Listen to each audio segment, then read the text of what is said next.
Good afternoon everybody. आवाज मेरी सभी लोगों तक पहुंच रही है? पीछे तक आवाज जा रही है? ओके। सबसे पहले मैं अपना आप लोगों को परिचय दे दूं। मेरा नाम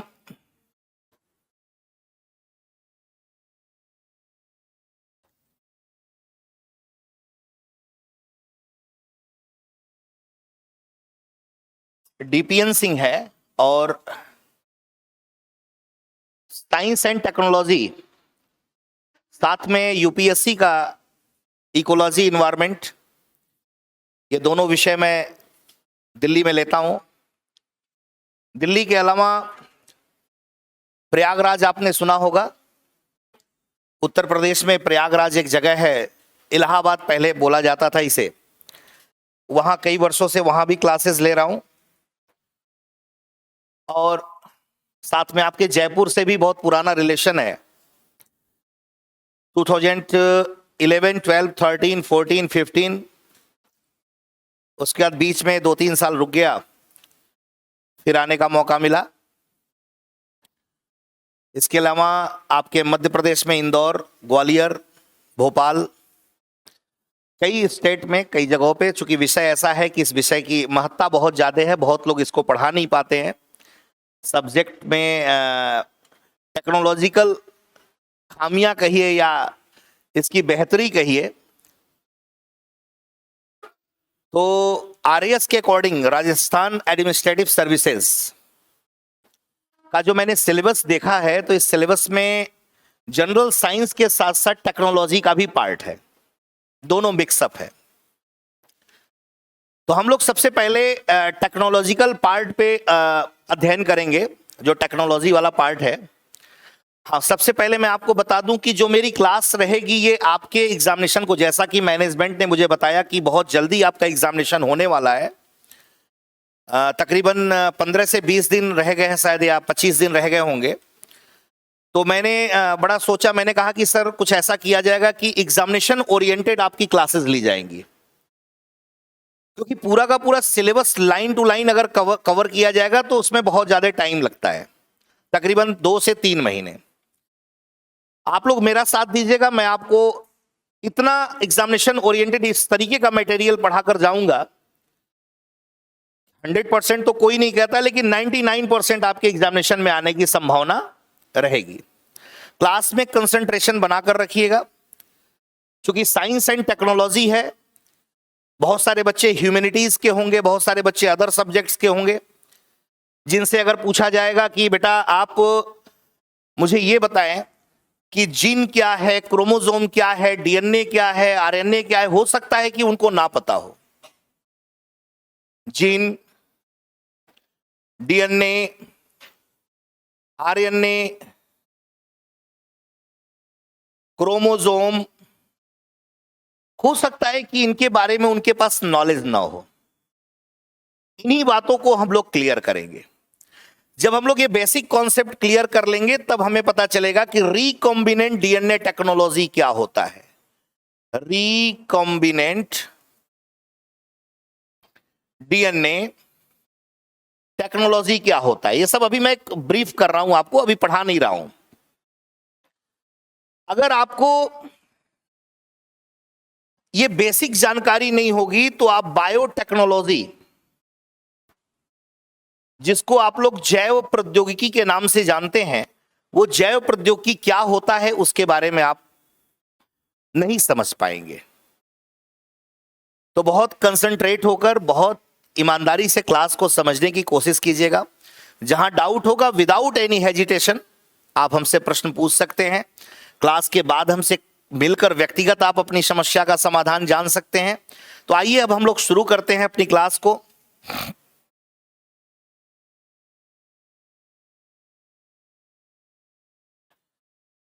देखिए, कुछ चैप्टर हैं आपके जिस पर हम लोग डिस्कस करेंगे टेक्नोलॉजी का। साइंस एंड टेक्नोलॉजी, जिसे विज्ञान और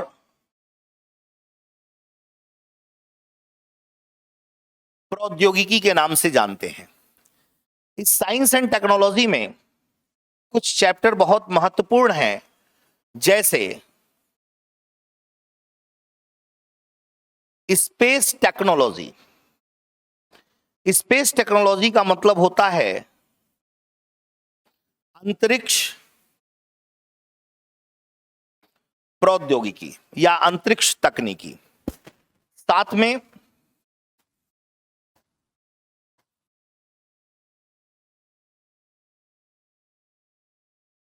बायोटेक्नोलॉजी, जिसे हम लोग जैव प्रौद्योगिकी के नाम से जानते हैं। Information and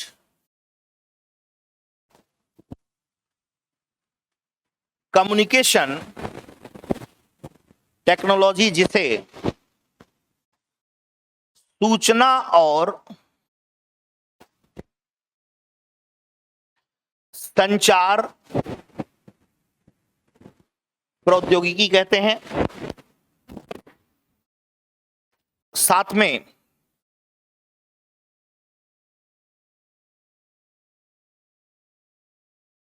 nano technology, nano तकनीकी कहते हैं।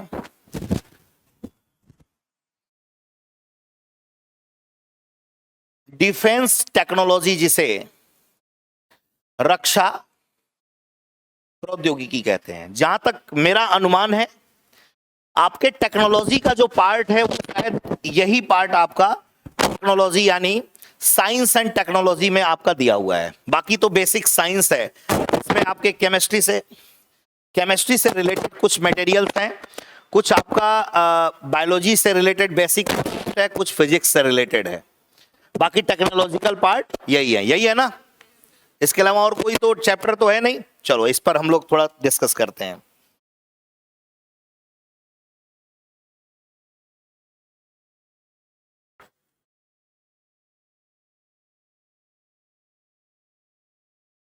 क्लास स्टार्ट हो गई है, ठीक है। तो हम लोग एक एक करके थोड़ा सा इसको ब्रीफ करते हैं, फिर हम लोग आगे बढ़ते हैं। इसको नोट करना चाहेंगे? नोट कर लिया? गुड। सबसे पहले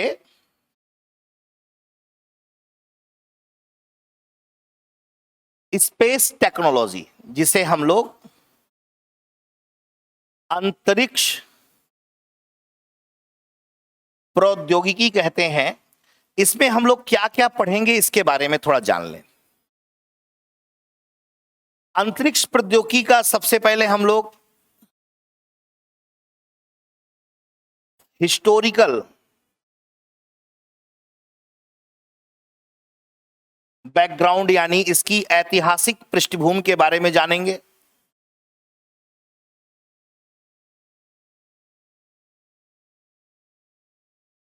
ऐतिहासिक पृष्ठभूमि के बाद हम लोग ऑर्बिट्स क्या होते हैं, जिन्हें कहा जाता है कक्षाएं। साथ में सैटेलाइट्स क्या होते हैं, जिन्हें कहा जाता है उपग्रह। फिर हम लोग प्रक्षेपण यान क्या होता है, यानी लॉन्चिंग व्हीकल। इसके बाद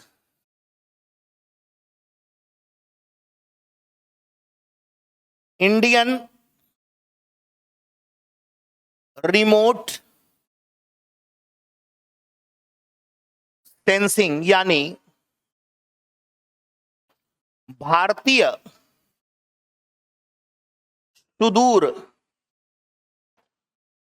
संवेदन या भारतीय सुदूर संवेदी उपग्रह के बारे में हम लोग पढ़ेंगे।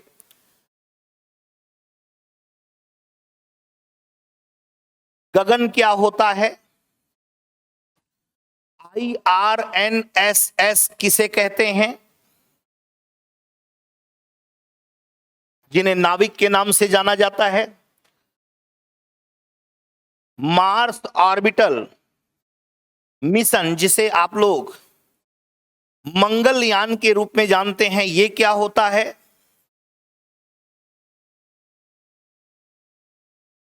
चंद्रयान फर्स्ट एंड सेकेंड की कुछ महत्वपूर्ण उपलब्धियों के बारे में हम लोग जानकारी प्राप्त करेंगे।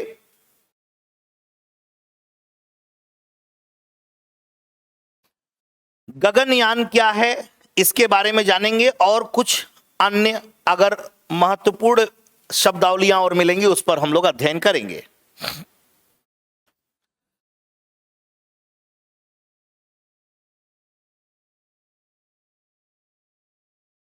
नोट डाउन कर लिया सभी लोगों ने? आइए थोड़ा सा इसके बारे में हम लोग जानते हैं। भारत आजाद हुआ था। भारत में गरीबी थी, भुखमरी था, अशिक्षा था, कुपोषण जैसी समस्या थी, स्वास्थ्य जैसी समस्या थी, सड़कें बेहतर नहीं थी, संचार की व्यवस्था बेहतर नहीं था। तो हमारी पहली प्राथमिकता ये थी कि ये जो हमारी बेसिक आवश्यकताएं हैं इनको पूरा किया जाए। तो हमारे देश के जो प्रधानमंत्री थे, एक बड़े महान प्रधानमंत्री पंडित जवाहरलाल नेहरू,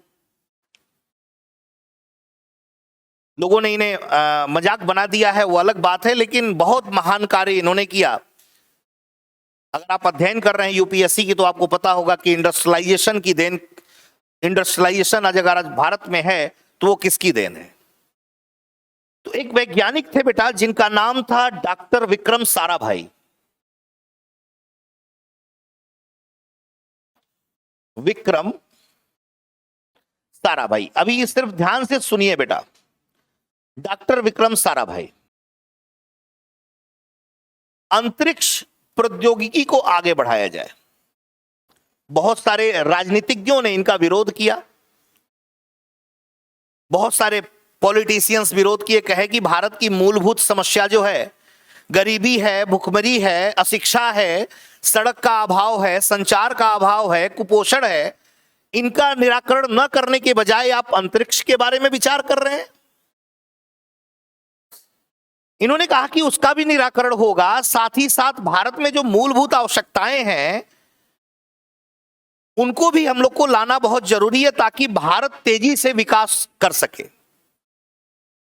धन्यवाद दिया जाएगा देश के प्रधानमंत्री को कि इन्होंने इनका सहयोग किया और साथ में इनके कुछ साथ इनके वैज्ञानिकों ने इनका सहयोग किया, और इसका नतीजा ये रहा कि सन 1962 में एक अंतरिक्ष का एक संगठन है जिसको हम लोग इनकोस्पार के नाम से जानते हैं। ये भारतीय अंतरिक्ष अनुसंधान संगठन का ही एक स्वरूप था। 1962 में इसे विकसित किया गया और 1962 में इनकोस्पार के अंतर्गत जितना भी अंतरिक्ष से संबंधित कार्य होता था वो सभी कार्य इसके अंडर में होने शुरू हो गए। लेकिन समस्या क्या थी? पूंजी का अभाव था, जेब में पैसा है नहीं, योजनाएं बनाते चलिए कुछ नहीं होने वाला। अभी आप लोग की क्या स्थिति होगी? आप लोग यही सोच रहे होंगे, कल्पना में होगा कि खूब बढ़िया गाड़ी, खूब बढ़िया बंगला, खूब अच्छा सा घर बनवाऊंगा, लेकिन कब बनेगा? ये तो कल्पना में है ना, जब जेब में पैसा आएगा। जेब में पैसा कब आएगा? जब जेब बढ़िया नौकरी रहेगी। बढ़िया नौकरी याद रखना। अब बढ़िया नौकरी किसे कहते हैं? आईएएस बनना या पीसीएस बनना, हायर लेवल का, जिसमें सम्मान के साथ साथ हर तरह की व्यवस्थाएं प्राप्त होती हैं। तो इनकोस्पार का गठन हो गया विक्रम साराभाई की अध्यक्षता में, लेकिन पूंजी का अभाव था, पैसे का अभाव था। अब उस पैसे के अभाव को पूरा करने के लिए एक और विभाग बनाया गया, अंतरिक्ष विभाग, जो इन्हें पूंजी देता था। और उसके बाद इस इनकोस्पार में परिवर्तन किया गया और 1969 में इनकोस्पार को चेंज करके एक संस्था बनाई गई जिसका नाम है इसरो। और इसरो का फुल फॉर्म है इंडियन स्पेस रिसर्च ऑर्गेनाइजेशन। और आप सबको पता होगा कि इंडियन स्पेस रिसर्च ऑर्गेनाइजेशन कहां है बेटा? बेंगलुरु में है। इंडियन स्पेस रिसर्च ऑर्गेनाइजेशन भारतीय अंतरिक्ष अनुसंधान केंद्र बोला जाता है इसे। भारतीय अंतरिक्ष अनुसंधान केंद्र का गठन किया गया 1969 में, और 1969 से सही मायने में कहा जाए तो अंतरिक्ष के क्षेत्र में कार्य करना शुरू किया इसने। और इसके बाद भारत ने सबसे पहला एक उपग्रह जो था उसका नाम है आर्यभट्ट। इस आर्यभट्ट नामक उपग्रह को भारत ने लॉन्च किया, जो क्या रहा? सफल रहा। इसी क्रम में हम लोग आगे बढ़ते हैं तो भारत ने भास्कर प्रथम नामक उपग्रह को प्रक्षेपित किया, और यह भी सफल रहा। धीरे धीरे हम लोग आगे बढ़ते रहे और भारत के प्रथम अंतरिक्ष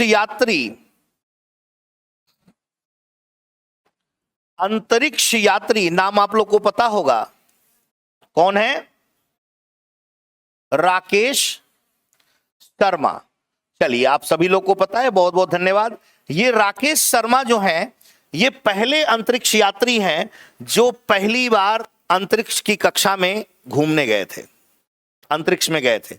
लेकिन प्रश्न ये है, ये तो सभी लोग कर ले जाएंगे, एसएससी की तैयारी करने वाला लड़का भी जानता होगा।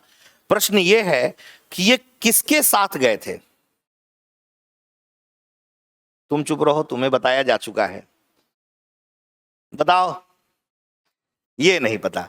तो ये जो राकेश शर्मा गए थे ना, ये रूस के अंतरिक्ष यात्रियों के साथ गए थे। अब देखो, ये तो एक प्रश्न ये हुआ।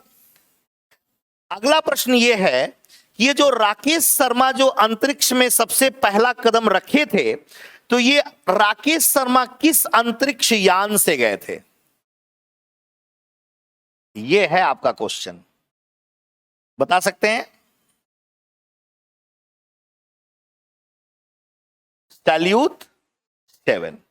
तो भारत ने यहां एक उपलब्धि हासिल की। यहां से देखिएगा, गगनयान का संबंध है थोड़ा। अगर आप लोग अगर आरएएस का मेंस लिखेंगे तो यहां से गगनयान का संबंध बनता है। भारत का पहला अंतरिक्ष यात्री राकेश शर्मा गया था, राकेश शर्मा गए थे। और अभी 2021, 22, 23 में गगनयान नामक मानव अंतरिक्ष अभियान को संपन्न किया जाएगा। और गगनयान नामक मानव अंतरिक्ष अभियान सफल किया जाएगा तो यह क्वेश्चन पूछा जा सकता है कि वो कौन सा पहला मानव था भारत का जिसने अंतरिक्ष में पहला कदम रखा था? तो राकेश शर्मा। किस यान से? सैल्यूट 7 से। अंतरिक्ष रशियन एस्ट्रोनॉट्स या कॉस्मोनॉट्स बोलते हैं, उनके द्वारा ये गए हुए थे। और इसी क्रम में हम लोग आगे बढ़ते हैं तो भारत ने 1982 में इनसैट 1B का प्रक्षेपण किया। इंडियन सैटेलाइट है बेटा, ये संचार वाला सैटेलाइट होता है, इसका प्रक्षेपण किया। लेकिन ये क्या रहा? असफल रहा। लेकिन एक साल बाद भारत ने हार नहीं माना और 1993 में इनसैट 2B का प्रक्षेपण किया, और यह क्या रहा? सफल रहा। इसी क्रम में हम लोग आगे बढ़ते हैं तो भारत ने क्या किया? 1962 से कहानी शुरू हुई, 1969 में आया और हम लोग 1983 तक ये बातें देख लिए। और 84 में राकेश शर्मा गए हुए थे सैल्यूट 7 में अंतरिक्ष पर भ्रमण करने के लिए। इसी क्रम में हम लोग आगे बढ़ेंगे तो भारत ने इंडियन रिमोट सेंसिंग सैटेलाइट जो है, उपग्रह जो है, इसका सफलतम प्रक्षेपण किया। और साथ में इसका सफल प्रक्षेपण तो किया ही किया, इसके साथ साथ जैसे जैसे हम लोग आगे बढ़ते गए, भारत ने PSLV और GSLV नामक प्रक्षेपण यान का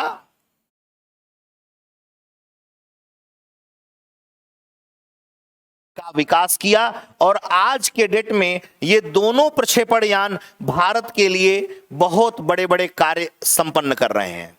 अगर इसी क्रम में हम लोग थोड़ी इनकी उपलब्धियों पर अगर चर्चा करेंगे तो पीएसएलवी की अब तक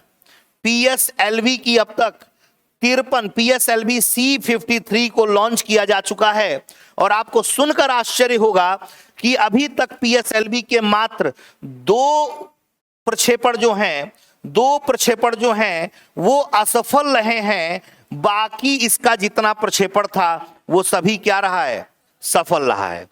अगर हम पीएसएलवी की उपलब्धियों पर थोड़ा चर्चा करें तो पीएसएलवी की उपलब्धियों में अगर आप देखेंगे कि पीएसएलवी C-11 नामक एक प्रक्षेपण यान था जिसने सबसे पहले चंद्रयान प्रथम को कंप्लीट किया। कब कंप्लीट किया? 2008 में। भारत ने पीएसएलवी C-11 की मदद से सबसे पहले चंद्रमा की कक्षा में अपना उपग्रह भेजा था और 2008 में, और वहीं इसने बताया कि चंद्रमा पर क्या मौजूद है, पानी मौजूद है। विश्व का पहला देश था जिसने ये जानकारी हमें दी कि चंद्रमा पर पानी मौजूद है। उस पर अगर हम लोग वर्क करेंगे तो हो सकता है आने वाले समय में पृथ्वी जैसा जीवन हमें चंद्रमा पर प्राप्त हो जाए। इसी क्रम में हम लोग आगे बढ़ते हैं तो एक बहुत बड़ी उपलब्धि भारत ने हासिल की पीएसएलवी C-25 के द्वारा। आपको मालूम होना चाहिए पीएसएलवी C-25 जो है ये 5 नवंबर 2013 को मंगल की कक्षा में एक यान भेजा था जिसे मार्स ऑर्बिटल मिशन कहा जाता है। लेकिन 24 सितंबर 2014 को ये 5 नवंबर को प्रक्षेपित किया गया और 24 सितंबर 2014 को ये मार्स ऑर्बिटर मिशन यानी जिसे मंगलयान कहते हैं ये मंगल की कक्षा में स्थापित हो गया। स्थापित ही नहीं हुआ, एक विश्व कीर्तिमान स्थापित किया। अभी तक का कोई ऐसा देश नहीं था जो पहली बार मंगल की कक्षा में किसी मंगलयान को भेजकर एक विश्व कीर्तिमान स्थापित करे। भारत विश्व का पहला देश था जिसने 2013 में पहली बार में लॉन्च किया और पहली बार में ही उसको प्रक्षेपित करके स्थापित करके दुनिया के अंतरिक्ष संगठनों को दिखा दिया कि भाई मैं ही हूं, मैं ही रहूंगा, मैं ही प्रतिनिधित्व करूंगा। नासा इसके पहले बड़ा बदनामी किया था इसरो का, कहा था तुम गरीब देश हो, कुपोषित देश हो, तुम्हारे पास पैसे ही नहीं है। हमारे यहां तो एक मूवी बनाई जाती है जिसका नाम है ग्रेविटी। ये ग्रेविटी जो मूवी बनाई जाती है जिसका 10.6 करोड़ यूएस डॉलर जिस मूवी का रेट है और तुम्हारे प्रक्षेपण यान का रेट है 6 पॉइंट समथिंग करोड़ रुपए डॉलर, तुम क्या सफल हो पाओगे? भारत ने कहा ठीक है, भारत हनुमान का देश है जहां कहा जाता है अतुलित बलधामम हेम शैला वदयम धनुजवन किशानम ज्ञान नावगरगणयम। कहा जा हनुमान जी को पता नहीं था कि हम समुद्र लांग पाएंगे। एक बार जब उनको सब जाके भरने लगे, नहीं, यू कैन डू एवरीथिंग, आप ही के पास वो योग्यता है जो समुद्र को पार कर सकते हैं और लंका में आग लगा सकते हैं। अब इन्हें लगा कि भैया मैं ही सब कुछ हूं, मैं ही कर सकता हूं। उसके बाद अपने शरीर को विकराल स्वरूप दिया और एक बार में छलांग लगाए और समुद्र को पार कर गए। तो भारत वालों को बस एक बार पिंच कर दो ना। फ्लिंटॉफ ने क्या किया था, युवराज सिंह को जाके सामने कुछ बोल दिया। अब उन्हें क्या पता कि एक तो युवराज और दूसरा पंजाबी जट दिमाग पे चढ़ गया। लो भैया जो दिखाई दिया सामने उसी पे 6 बाल पर 6 छक्का मार दिया। तो ये भारत वाले हैं। तो भारत वालों को अगर थोड़ी सी भी अगर परेशानी क्रिएट करोगे तो ऐसा कीर्तिमान स्थापित करेंगे। पहली बार में मंगल की कक्षा में स्थापित कर दिया। दूसरी सबसे बड़ी उपलब्धि बता दूं, ग्रेविटी एक मूवी बनाए हैं वहां जिसका रेट 10.6 करोड़ यूएस डॉलर है और ये पूरा का पूरा कार्यक्रम ही चला था 6 पॉइंट समथिंग यूएस डॉलर का, आधे के नियर अबाउट। और ये ग्रेविटी पता नहीं हिट हुआ कि नहीं हुआ नहीं कह सकते, लेकिन ये तो सुपर डुपर हिट हो गया, एक विश्व कीर्तिमान स्थापित कर दिया। तो ये पीएसएलवी की उपलब्धि है। पीएसएलवी का एक यान है जिसने एक इतनी बड़ी उपलब्धि हासिल की है कि जिसने आई थिंक पीएसएलवी C-24 है, शायद देख लीजिएगा इसको, C-34 या 37, इसको देख लीजिएगा। इसने एक बार में 104 सैटेलाइट को लॉन्च करके एक विश्व कीर्तिमान स्थापित किया। सोचो, एक समय था कि भारत गरीबी, कुपोषण, भुखमरी, अशिक्षा, संचार, सड़क इत्यादि समस्याओं से गुजर रहा था, और आज भारत अपने प्रक्षेपण यान को ही संपन्न नहीं कर रहा है। वो कह रहा है उन विकसित देशों से कि बेटा तुम अपने भी सैटेलाइट ले आओ, तुम अपने भी सैटेलाइट ले आओ, मैं अपना भी ले जाऊंगा, और साथ में हम सबके सैटेलाइट को स्थापित करेंगे। स्थापित ही नहीं करेंगे, अलग अलग कक्षाओं में ले जाके इसको स्थापित करेंगे। तो ये भारत की उपलब्धि है, ये भारत की उपलब्धि है। अभी भारत ने PSLV C-51 जो भेजा है, 53 जो भेजा है, उसमें आपने देखा होगा कि मोदी जी का पिक्चर भेजा है, भगवत गीता भेजा है। अगर आप लोगों ने पढ़ा होगा तो आपको पता होगा, उस पर मैं बताऊंगा, और ये क्वेश्चन इस बार बनेगा आपका। और भारत इतना ही नहीं, अब भारत जो है आदित्य L1 एक मिशन है जो सूर्य के बारे में हमें जानकारी देगा, यहां तक पहुंच गया। भारत अब किसी के भरोसे नहीं है। भारत गगनयान अपना लॉन्च करने जा रहा है, और गगनयान के माध्यम से अंतरिक्ष के बारे में जानकारी प्राप्त करेगा। और साथ ही साथ इस गगनयान के साथ, याद रखिएगा, आज जो पढ़ाऊंगा वो 100% आपके प्रारंभिक परीक्षा में आने की संभावना है। गगनयान जो है ये 2021 के लास्ट में, 2022 के लास्ट में भेजा जाएगा, और 2023 में भेजा जाएगा। 2 गगनयान जो रहेंगे वो मानव रहित रहेंगे। क्या रहेंगे? मानव रहित। लेकिन जो तीसरा रहेगा वो मानव सहित रहेगा, यानी मानव को लेकर जाएगा। और एक बात और याद रखिएगा, इस गगनयान में एक हाफ ह्यूमैनॉइड रोबोट, एक हाफ ह्यूमैनॉइड रोबोट जाएगी, जिसका नाम है व्योम मित्र। व्योम मित्र को भेजा जाएगा। अभी Madhya Pradesh public service commission का प्रारंभिक परीक्षा हुआ है कुछ दिनों पहले, उसमें यही क्वेश्चन पूछा गया था कि गगनयान नामक जो प्रक्षेपण यान है, उस प्रक्षेपण यान से कौन सा रोबोट भेजा जाएगा, उसका क्या नाम है। यह अर्ध मानवीय रोबोट है, महिला रोबोट है, जिसका नाम है व्योम मित्र। तो ये तो बेटा एक भारत के अंतरिक्ष उपलब्धियों के बारे में मैंने जानकारी दी जो PSLV से संबंधित है। आइए थोड़ा GSLV के बारे में जान लें। PSLV को और डिटेल में बताया जाएगा कि PSLV है क्या, उसमें कितने चैम्बर्स होते हैं, कौन कौन सा ईंधन भरा होता है, बहुत अच्छे से पढ़ेंगे। अभी हम लोग ऐतिहासिक पृष्ठभूमि पर नजर डाल रहे हैं।